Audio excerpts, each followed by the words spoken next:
ಭಾಷೆಗೆ ಸಂಬಂಧಪಟ್ಟಂತೆ ನಮ್ಮಲ್ಲಿ ಅಗರಂ ರಂಗಯ್ಯ ಅಂತ ಫ್ರೀಡಮ್ ಫೈಟರ್ಸ್ ಇದ್ರು. ಅವರು ಸಂಪಾದನೆ ಮಾಡ್ತಕ್ಕಂಥ ಎಡಿಟರ್ ಮಾಡ್ತಕ್ಕಂಥ ಒಂದು ಪತ್ರಿಕೆ ಸಾಧ್ವಿ ಪತ್ರಿಕೆ ಅಂತ. ಆ ಸಾಧ್ವಿ ಪತ್ರಿಕೆಯಲ್ಲಿ ಕನ್ನಡ ಭಾಷೆಗೆ ಸಂಬಂಧಿಸಿದಂತಹ ಸಾಧ್ವಿ ಪತ್ರಿಕೆಯಲ್ಲಿ ಪ್ರಕಟಗೊಂಡಂತಹ ಎಲ್ಲ ಪತ್ರಿಕೆಗಳ ಒಂದು ತುಣುಕುಗಳನ್ನ ನಾವು ಇಲ್ಲಿ ಪ್ರದರ್ಶನವನ್ನು ಮಾಡಿದ್ದೇವೆ. ಅಲ್ಲಿ ಕನ್ನಡಿಗರೆಲ್ಲ ಸೇರ್ಕೊಂಡು ಒಂದು ಸನ್ಮಾನವನ್ನ ಮಾಡತಕ್ಕಂಥ ಕ್ರಮ ಇದೆ. ಅದೇ ರೀತಿ ಕರ್ನಾಟಕ ಏಕೀಕರಣದಂತೆ ಕೊಡುವುದಕ್ಕೆ ಸಂಬಂಧಪಟ್ಟಂತೆ ಒಂದು ಹೇಳಿಕೆಯನ್ನು ಕೊಟ್ಟಿರ್ತಾರೆ 1938 ಮೇ ತಿಂಗಳಲ್ಲಿ. ಅದು ಕೂಡ ಈ ಕನ್ನಡ ಭಾಷೆಗೆ ಸಂಬಂಧಪಟ್ಟ ಕರ್ನಾಟಕವಾದಿಗಳಿಗೆ ಕನ್ನಡ ಸಾಹಿತ್ಯ ಸಮ್ಮೇಳನದಿಂದ ಒಂದು ಮನವಿಯನ್ನ ಮಾಡ್ತಾರೆ. ಈ ಕರ್ನಾಟಕ ಏಕೀಕರಣವನ್ನ ಮಾಡಬೇಕು, ಏಕೀಕರಣ ಪರಿಷತ್ತಲ್ಲಿ ಒಂದು ಮೈಸೂರು ರಾಜ್ಯವನ್ನ ಕರ್ನಾಟಕ ರಾಜ್ಯ ಅಂತ ಹೇಳಿ ನಾಮಕರಣ ಮಾಡಬೇಕು ಅಂತ ಹೇಳಿ ಸಾಹಿತ್ಯ ಪರಿಷತ್ ಕೂಡಿ ಒಂದು ಚರ್ಚೆಯನ್ನ ಮಾಡ್ತಾರೆ. ಅದರ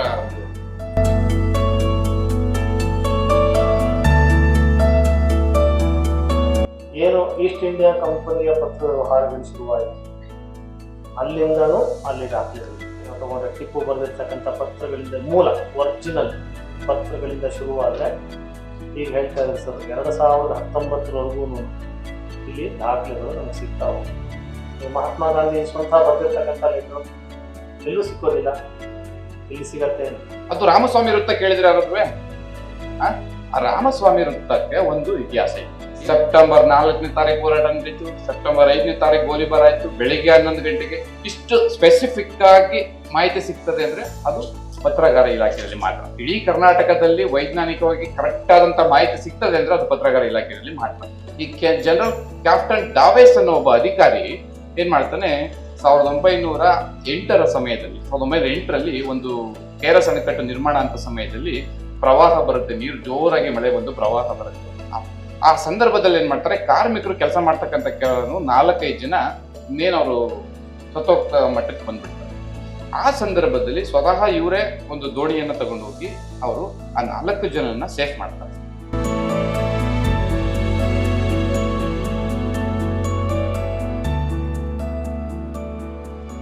ನಮಸ್ಕಾರ. ಮುಖ್ಯವಾಗಿ ಮಂಜುನಾಥ್ ಅವರು ತುಂಬಾ ಆಸಕ್ತಿ ತಗೊಂಡು ಈ ಸಪ್ತಾಹದಲ್ಲಿ ಹೆಚ್ಚಿನ ವಿದ್ಯಾರ್ಥಿಗಳಿಗೆ ಮತ್ತೆ ಮೈಸೂರಿನ ಸಾರ್ವಜನಿಕರಿಗೆ ವಿಷಯಗಳು ಮುಟ್ಟಬೇಕು, ಐತಿಹಾಸಿಕವಾಗಿ ಪತ್ರಗಳು ಎಷ್ಟು ಮುಖ್ಯ, ಅದು ನಮಗೆ ಏನನ್ನ ತಿಳಿಸ್ಕೊಡುತ್ತೆ ಅನ್ನೋದು ಎಲ್ಲರಿಗೂ ಅರಿವಾಗಬೇಕು, ಮತ್ತು ಎಲ್ಲರೂ ಸ್ವತಃ ಸಂಶೋಧನೆಗೆ ಇಳಿಬೇಕು ಅನ್ನೋ ಒಂದು ಆಶಯದಿಂದ ಇವತ್ತು ಈ ಕಾರ್ಯಕ್ರಮವನ್ನ ಹಮ್ಮಿಕೊಂಡಿದ್ದಾರೆ. ತುಂಬಾ ಪ್ರಮುಖವಾದ ಕೆಲಸ. ಯಾಕೆ ಅಂದ್ರೆ ಇತಿಹಾಸವನ್ನ ನಾವು ನೋಡುವಾಗ ಬೇರೆ ಬೇರೆ ಆಕಾರಗಳನ್ನು ಇಟ್ಕೊಂಡು ನೋಡ್ತೀವಿ, ಅದರಲ್ಲಿ ಪತ್ರಗಳು ತುಂಬಾ ಮುಖ್ಯವಾದದ್ದು. ಮತ್ತೆ ಮೈಸೂರಿನ ಮತ್ತು ಕರ್ನಾಟಕದ ಇತಿಹಾಸಕ್ಕೆ ಬಂದಾಗ ನಮ್ಮ ಮೈಸೂರಿನಲ್ಲಿರುವ ಈ ಪತ್ರಾಗಾರ ಇಲಾಖೆ ತುಂಬಾ ಪ್ರಮುಖವಾದದ್ದು. ಸುಮಾರು ಇಲ್ಲಿ 200-250 ವರ್ಷ ಹಳೆಯ ಪತ್ರಗಳು, ಅಲ್ಲಿಯ ಕರ್ನಾಟಕದ ಏನು ರಾಜ್ಯ ಪತ್ರಗಳಿದೆ, ಇವೆಲ್ಲ ನಮಗೆ ಮುಂದಿನ ಜನಾಂಗಕ್ಕಾಗ್ಲಿ ಹಿಂದಿನದನ್ನ ತಿಳ್ಕೋಬೇಕು ಅಥವಾ ಇಲ್ಲಿ ಏನೇ ಆಗ್ಬೇಕು ಅಂದ್ರೆ ನಮಗೆ ತುಂಬಾ ಮುಖ್ಯವಾದಂತ ವಿಷಯ ಆಗುತ್ತೆ. ಯಾಕಂದ್ರೆ ನಮ್ಮ ನಾಡು ಹೇಗ್ ಬೆಳೀತು, ಹೇಗ್ ಉಳಿತು, ನಾವು ಉಳಿಸ್ಕೊಳಕ್ ಏನ್ ಕಷ್ಟಪಟ್ಟಿದೀವಿ ಅಥವಾ ಬೆಳೆಸಕ್ಕೆ ಏನೆಲ್ಲ ಶ್ರಮ ಹಾಕಿದೀವಿ, ಇದನ್ನ ಈ ಪರಂಪರೆಯನ್ನ ನಾವು ಮುಂದುವರಿಸಬೇಕು ಅಂದ್ರೆ ನಮ್ಮ ಪಾಲು ಇದರಲ್ಲಿ ಏನಿದೆ, ನಮ್ಮ ಪಾತ್ರ ಏನಿರ್ಬೇಕು ಅಂತ ಗೊತ್ತಾಗಕ್ಕೆ ಬಹುಶಃ ಇಲ್ಲಿ ನಾವು ಸಂಶೋಧನೆ ಮಾಡೋದು ತುಂಬಾ ಮುಖ್ಯ ಅನ್ಸುತ್ತೆ. ನನಗೆ ಇದರಲ್ಲಿ ಕುತೂಹಲ ಮೂಡಿದ್ದೆ, ನಾನು ಪತ್ರಗಳನ್ನ ಇಟ್ಟುಕೊಂಡು ಕೆಲವರು ಸಂಶೋಧನೆ ಮಾಡೋದನ್ನ ಓದಿದಾಗ, ಅಥವಾ ಭಾರತದ ಸ್ವಾತಂತ್ರ್ಯದ ಇತಿಹಾಸದಲ್ಲಿ ಬಂದ್ರೆ ಹೆಚ್ಚೆಲ್ಲ ಏನು ಸಂವಹನಗಳು ಆಗ್ತಿದೆ ಪತ್ರಗಳ ಮೂಲಕ, ಮತ್ತೆ ಅವುಗಳಲ್ಲಿ ನಮ್ಮ ಇಡೀ ದೇಶದ ಒಂದು ಕಾಲಘಟ್ಟದ ಪ್ರಮುಖವಾದ ಚರಿತ್ರೆ ಪತ್ರಗಳಲ್ಲೇ ಅಡಗಿದೆ ಅನ್ನೋದನ್ನ ಗುರುತಿಸಿದಾಗ ಪತ್ರಗಳು ಎಷ್ಟು ಪ್ರಮುಖ ಅನ್ನೋದು ನನಗೆ ವೈಯಕ್ತಿಕವಾಗಿ ಅರ್ಥ ಆಗಿದೆ. ಹಾಗೆ ಈ ಕಾರ್ಯಕ್ರಮವನ್ನು ಹಮ್ಮಿಕೊಂಡಿದ್ದಕ್ಕೆ ಪತ್ರಾಗಾರ ಇಲಾಖೆಗೆ ಮತ್ತು ಮಂಜುನಾಥ್ ಅವರಿಗೆ ಪ್ರಮುಖವಾಗಿ ನಾನು ಧನ್ಯವಾದಗಳನ್ನು ಹೇಳ್ತೀನಿ. ನಾವೆಲ್ಲರೂ ಇದನ್ನ ಬಳಸ್ಕೊಳ್ಳೋಣ. ನಮಸ್ಕಾರ. ಈಗ ನೀವಿಲ್ಲೆಲ್ಲ ಒಂದು ರೌಂಡು ನೋಡ್ತಾ ಇದ್ದೀರಾ. ಸಾಮಾನ್ಯಕ್ಕೆ ಈ ಪತ್ರಾಗಾರ ಇಲಾಖೆ ಅಂತಂದ್ರೆ ಆಧುನಿಕವಾಗಿ ನಾವು ಇತಿಹಾಸನ 3 ಭಾಗ ಮಾಡ್ತೀವಿ. ಸುಮ್ಮನೆ ನಿಮ್ಗೆ ಗೊತ್ತು, ಪ್ರಾಚೀನ, ಮಧ್ಯಯುಗೀನ, ಆಧುನಿಕ.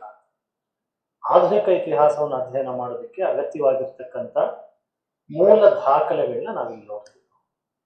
ಅದು ಹೆಚ್ಚು ಕಡಿಮೆ ನಮಗೆ ಇವತ್ತು ತಗೊಂಡ್ರೆ 200-250 ವರ್ಷದ ಹಿಂದೆ. ಈಗ ಡೆಲ್ಲಿಯಲ್ಲಿ ನ್ಯಾಷನಲ್ ಆರ್ಕೈವ್ಸ್ ಇದೆ, ರಾಷ್ಟ್ರ ಮಟ್ಟದ. ಏನು ಈಸ್ಟ್ ಇಂಡಿಯಾ ಕಂಪನಿಯ ಪತ್ರ ವ್ಯವಹಾರಗಳು ಶುರುವಾಯಿತು, ಅಲ್ಲಿಂದನೂ ಅಲ್ಲಿ ದಾಖಲೆಗಳಿದೆ. ಅಲ್ಲಿ ಬಿಟ್ಟರೆ ನಂತರ ಬೇರೆ ಬೇರೆ ಕಡೆ ಮದ್ರಾಸ್ಲಿದೆ, ಚೆನ್ನೈ, ಇದು ಬಾಂಬೆಲಿದೆ, ಬೆಂಗಳೂರು, ಕರ್ನಾಟಕಕ್ಕೆ ಸಂಬಂಧಪಟ್ಟಂತೆ ಬೆಂಗಳೂರಲ್ಲಿದೆ, ಧಾರವಾಡದಲ್ಲಿದೆ, ಇಲ್ಲಿ ಮೈಸೂರಲ್ಲಿದೆ. ಈಗ ಬೇರೆ ಬೇರೆ ಕಡೆ ಪತ್ರಾಗಾರ ಇಲಾಖೆಯ ಮುಖ್ಯ ಸ್ಥಳ ಬೆಂಗಳೂರು, ಮತ್ತೆ ಬ್ರಾಂಚ್ಗಳು ಬೇರೆ ಬೇರೆ ಕಡೆ ಇದೆ. ಈಗ ಟಿಪ್ಪು ಕಾಲಕ್ಕೆ ನಾವು ತಗೊಂಡ್ರೆ ಟಿಪ್ಪು ಬರೆದಿರ್ತಕ್ಕಂಥ ಪತ್ರಗಳಿಂದ ಮೂಲ ಒರಿಜಿನಲ್ ಪತ್ರಗಳಿಂದ ಶುರುವಾದರೆ ಈಗ ಹೇಳ್ತಾ ಇದ್ದಾರೆ ಸರ್ 2019ವರೆಗೂ ಇಲ್ಲಿ ದಾಖಲೆಗಳು ನಮ್ಗೆ ಸಿಗ್ತಾ ಹೋಗಿ. ಈಗ ಮಹಾತ್ಮ ಗಾಂಧಿ ಮೈಸೂರಿಗೆ ಬಂದಿದ್ರು, ನಂದಿ ಬೆಟ್ಟದಲ್ಲಿದ್ದರು, ಅವರು ಬರೆದಿರ್ತಕ್ಕಂಥ ಪತ್ರಗಳಾಗ್ಬೋದು, ಅಥವಾ ಇಲ್ಲಿನ ಸ್ವಾತಂತ್ರ್ಯ ಹೋರಾಟಗಾರರು ಏಕೀಕರಣದ ಸಂದರ್ಭಗಳಲ್ಲಿ ಅವರು ಬರೆದಿರ್ತಕ್ಕಂಥ ಪತ್ರಗಳು, ಅದು ಪರ್ಸನಲ್ ಡಾಕ್ಯುಮೆಂಟ್ಸ್ ಅಂತ ನಾವೇನು ಕರಿತೀವಿ, ಪರ್ಸನಲ್ ಕಲೆಕ್ಷನ್ಸ್. ಉದಾಹರಣೆಗೆ ಆಲೂರು ವೆಂಕಟರಾವ್ ಆಗ್ಬೋದು, ಇಲ್ಲಿ M.N. ಜೋಯಿಸ್ ಆಗ್ಬೋದು, ಇವರೆಲ್ಲರ ಸ್ವಾತಂತ್ರ್ಯ ಹೋರಾಟಗಾರರು, ಏಕೀಕರಣಕ್ಕೋಸ್ಕರ ಹೋರಾಡೋಂಥವ್ರು, D.V. ಗುಂಡಪ್ಪನವರು, ಇವರೆಲ್ಲರ ದಾಖಲೆಗಳು ಇಲ್ಲಿ ನಮಗೆ ಸಿಗುತ್ತೆ. ಅವ್ರು ಬರೆದಿರ್ತಕ್ಕಂಥ ಪತ್ರಗಳು. ಕೆಲವೆಲ್ಲ ಹಾಳಾಗೋಗಿರ್ತಕ್ಕಂಥದ್ದು ಎಷ್ಟೋ ಪತ್ರಿಕೆಗಳನ್ನ ಮೈಕ್ರೋ ಫಿಲಿಂ ರೂಪದಲ್ಲಿ ಸಂರಕ್ಷಣೆ ಮಾಡಿಟ್ಟಿದ್ದಾರೆ. ನಿಮ್ಗೆ ಆಚೆ ಕಡೆ ಇದೆ ಕೆಲವ್ರದ್ದು, ಇಲ್ಲಿ ಇದೆ. ಆಮೇಲೆ ಕರ್ನಾಟಕ ಗೆಜೆಟಿಯರ್ಗಳು, ರಾಜ್ಯ ಪತ್ರಗಳು, ಗೆಜೆಟಿಯರ್ಗಳು, ಆ ಎಲ್ಲ ಮೂಲ ದಾಖಲೆಗಳು, ಮಹಾರಾಜರ ಕಾಲದಲ್ಲಿ ಬೇರೆ ಬೇರೆ ಇಲಾಖೆಗಳು ಬರೆದಿರ್ತಕ್ಕಂಥ ಇದು. ನಿಮ್ಗೆ ಆಸಕ್ತಿ ಇದ್ರೆ ಆಚೆ ಕಡೆ ಒಂದೆರಡು ಪತ್ರಗಳಿದೆ, ನೀವು ನೋಡ್ಬೋದು. ಕನ್ನಡ ಭಾಷೆಯ ಲಿಪಿ ಹೇಗೆ ಬದಲಾವಣೆ ಆಗ್ತಾ ಬಂತು ಅಂತ ಅನ್ನೋದಕ್ಕೆ ಒಂದು ಅತ್ಯುತ್ತಮವಾಗಿರ್ತಕ್ಕಂಥ ಉದಾಹರಣೆ ನಿಮ್ಗೆ ಅಲ್ಲಿ ಸಿಗತ್ತೆ. ಸಾಮಾನ್ಯಕ್ಕೆ ಇತಿಹಾಸದಲ್ಲಿ ನಾವು ಪತ್ರಾಗಾರ ಇಲಾಖೆಯಲ್ಲಿ ಸಿಗ್ತಕ್ಕಂಥ ಬಹುತೇಕ ಎಲ್ಲ ದಾಖಲೆಗಳನ್ನ ಪ್ರೈಮರಿ ಸೋರ್ಸ್ ಅಂತ ಕರಿತೀವಿ ನಾವು. ಪ್ರಾಥಮಿಕ ಆಧಾರಗಳು ಪ್ರಿಂಟೆಡ್ನೆಲ್ಲ ಆಲ್ಮೋಸ್ಟ್ ಕೆಲವನ್ನೆಲ್ಲ ಸೆಕೆಂಡರಿ ಸೋರ್ಸ್ ಅಲ್ಲಿ ಕ್ಲಾಸಿಫೈ ಮಾಡ್ತೀವಿ. ಏನು ಇಲ್ಲಿ ನಮಗೆ ಈ ದಾಖಲೆಗಳಲ್ಲಿ ಸಿಗತ್ತೆ ಅದು ತುಂಬಾ ಅಥೆಂಟಿಕೇಟೆಡ್ ಆಗಿರ್ತದೆ. ಅದರಲ್ಲಿ ನಮಗೆ ಸುಳ್ಳಿಲ್ಲ. ಆ ಕಾಲಘಟ್ಟದಲ್ಲಿ ಅವರು, ಯಾಕೆ ನಿಮ್ಗೆ ಈಚೆ ಕಡೆ ಎಲ್ಲೂ ಸಿಕ್ಕಲ್ಲ. ಮಹಾತ್ಮ ಗಾಂಧಿ ಸ್ವಂತ ಬರೆದಿರ್ತಕ್ಕಂಥ ಲೆಟ್ರು ಎಲ್ಲೂ ಸಿಕ್ಕೋದಿಲ್ಲ, ಇಲ್ಲಿ ಸಿಗತ್ತೆ. ಅಥವಾ ತಿಲಕ್ ಬರೆದಿರೋದಾಗ್ಬೋದು, ಮಹಾರಾಜರ ಸಹಿ ಇರ್ತಕ್ಕಂಥದ್ದಾಗ್ಬೋದು, ಈ ಎಲ್ಲ ದಾಖಲೆಗಳು ಇಲ್ಲಿ ಸಿಗೋದನ್ನ ನಾವು ಏನಂದ್ರೆ ಮೈಸೂರು ಚಲೋ ಚಳುವಳಿ ಅಂತ ಹೋರಾಟ ನಡೆಯಿತು. ಯಾಕೆಂದ್ರೆ ನೀವು ನಮಗೆ ಸ್ವಾತಂತ್ರ್ಯ ಬಂದ ಇಷ್ಟು ವರ್ಷ, ಒಂದು ವರ್ಷ ಆದ್ರೂ ಕೂಡ ನೀವು ಯಾಕೆ ರಾಜ ಪರಂಪರೆಯನ್ನ ಮುಂದುವರಿಸ್ಕೊ ಬಂದಿದ್ದೀರಾ? ಆ ಕಾಯ್ದೆಗಳು ನಿಯಮಗಳನ್ನು ಯಾಕೆ ಇನ್ನೂ ಅನುಷ್ಠಾನಕ್ಕೆ ತಂದಿದ್ದೀರಾ? ಪ್ರಜಾಪ್ರಭುತ್ವನ ನೀವು ಸ್ಥಾಪನೆ ಮಾಡ್ತಾ ಇಲ್ಲ ಅಂತೇಳಿ ಗಲಾಟೆಗಳಾಗ್ತವೆ. ಆ ಗಲಾಟೆಗಳಾದಾಗ ಸ್ವಾತಂತ್ರ್ಯ ಹೋರಾಟಗಾರರು ಭಾಗವಹಿಸ್ತಾರೆ. ಮೈಸೂರಿನಲ್ಲಿ ಯುವರಾಜ ಕಾಲೇಜು, ಮಹಾರಾಜ ಕಾಲೇಜು, ಮತ್ತೆ ಆಳ್ವಿಕ್ ಶಾಲೆ ಅಂತ ಇದೆ, 100 ಅಡಿ ರಸ್ತೆ ಅಂತ ಇದೆ. ಕೇಳಿದಿರಾ ಆಳ್ವಿಕ್ ಶಾಲೆ ಅನ್ನೋದು? ನೋಡಿದಿರಾ ಆಳ್ವಿಕ್ ಶಾಲೆ? ಹಿಂದೆ ಕುವೆಂಪು ಅವರು ಕೂಡ ಓದಿದಂತಹ ಶಾಲೆ ಅದು, ಆಳ್ವಿಕ್ ಶಾಲೆ ಅಂತ. ಅದು ರಾಮಸ್ವಾಮಿ ವೃತ್ತ ಕೇಳಿದ್ರೆ ಯಾರಾದ್ರೂ? ಆ ರಾಮಸ್ವಾಮಿ ವೃತ್ತಕ್ಕೆ ಒಂದು ಇತಿಹಾಸ ಇದೆ. ಏನಂದ್ರೆ ಈ ಮೈಸೂರು ಚಲೋ ಚಳುವಳಿಯನ್ನ ಸೆಪ್ಟೆಂಬರ್ 4ನೇ ತಾರೀಕು 1947ರಲ್ಲಿ ಒಂದು ಮೈಸೂರು ಚಲೋ ಚಳುವಳಿ ನಡೀತಿದೆ. ಆ ಚಳುವಳಿ ಉದ್ದೇಶ ಏನಂದ್ರೆ ಮೈಸೂರು ರಾಜ ಪರಂಪರೆಯನ್ನ ಕೊನೆಗಾಣಿಸಿ ಪ್ರಜಾಪ್ರಭುತ್ವವನ್ನ ಸ್ಥಾಪನೆ ಮಾಡಬೇಕು ಅಂತೇಳಿ ಹೋರಾಟ ಮಾಡ್ತಾರೆ. ಈ ಹೋರಾಟಕ್ಕೆ ಸ್ವಾತಂತ್ರ್ಯ ಹೋರಾಟಗಾರರೆಲ್ಲ ಭಾಗವಹಿಸಿರ್ತಾರೆ. ಮತ್ತೆ ಎಲ್ಲ ಸುತ್ತಮುತ್ತಲಿನ ಮಹಾರಾಜ ಕಾಲೇಜ್ ಇರ್ಬೋದು, ಯುವರಾಜ ಕಾಲೇಜ್ ಇರ್ಬೋದು, ಆಳ್ವಿಕ್ ಶಾಲೆಯ ವಿದ್ಯಾರ್ಥಿಗಳು ಎಲ್ಲರೂ ಕೂಡ ಕ್ಲಾಸ್ ಬಿಟ್ಟು ಆ ಒಂದು ಚಳುವಳಿಯಲ್ಲಿ ಭಾಗವಹಿಸ್ತಾರೆ. ಆ ಸಂದರ್ಭದಲ್ಲಿ ಸೆಪ್ಟೆಂಬರ್ 5ನೇ ತಾರೀಕು ಅದನ್ನ 100 ಫೀಟ್ಸ್ ರೋಡ್ ಅಂತ 100 ಅಡಿ ರಸ್ತೆ ಅಂತ ಇದೆಯಲ್ಲ, ಅಲ್ಲಿ ಆ ರಾಮಸ್ವಾಮಿ ವೃತ್ತದಲ್ಲಿ ಜನ ಸೇರ್ತಾರೆ. ಇಲ್ಲ, ಸೆಪ್ಟೆಂಬರ್ 5ನೇ ತಾರೀಕು ಬೆಳಿಗ್ಗೆ 11 ಗಂಟೆ ಸಮಯದಲ್ಲಿ ಅಜಯ್ ನಾಗರಾಜ್ ರಾವ್ ಅಂತ ಒಬ್ಬ DC ಇರ್ತಾನೆ. ಅವಾಗ Mysuru DC deputy commissioner Ajay Nagaraj Rao ಅಂತ. ಅವರ ನೇತೃತ್ವದಲ್ಲಿ ನೀವು ಈ ತರ ಚಳುವಳಿಯನ್ನ ಮಾಡಬೇಡಿ, ನಾವು ಶೂಟ್ಔಟ್ ಮಾಡ್ಬೇಕಾಗತ್ತೆ, ಗೋಲಿಬಾರ್ ಮಾಡ್ಬೇಕಾಗತ್ತೆ, ನೀವು ಈ ಚಳುವಳಿಯನ್ನ ಹಿಂದಕ್ಕೆ ತಗೊಳ್ಳಿ ಅಂತ ಹೇಳ್ತಾರೆ. ಆಗ ಏನ್ ಮಾಡ್ತಾರೆ, ಚಳುವಳಿ ಹಿಂದಕ್ಕೆ ತಗೊಳ್ಳೋದಿಲ್ಲ, ಮತ್ತಷ್ಟು ಚಳುವಳಿ ಜಾಸ್ತಿ ಮಾಡ್ತಾರೆ. ಆ ಜಾಸ್ತಿ ಮಾಡಿದಂತ ಸಂದರ್ಭದಲ್ಲಿ ಪೊಲೀಸರು ಗೋಲಿಬಾರನ್ನ ಮಾಡ್ತಾರೆ.